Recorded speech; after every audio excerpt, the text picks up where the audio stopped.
Hi, my name is Craig Nelson. I'm the owner and bartender at Proof in Charleston, South Carolina. Today I'd like to show you our version of a classic old fashioned.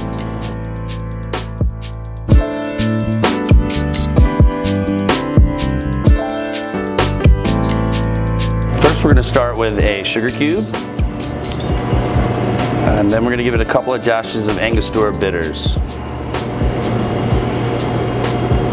We like to follow with a few drops of water just to help that sugar dissolve.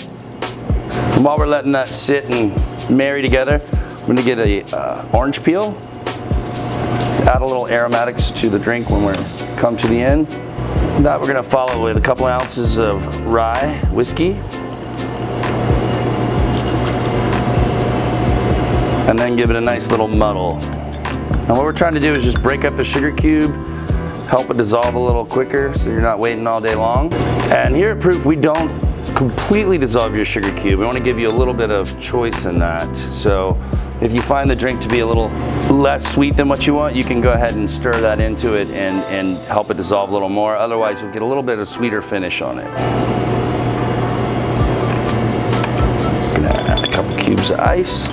We throw in a brandied cherry, and then express the oil of the orange on top for that aromatic. And here you have the old fashioned.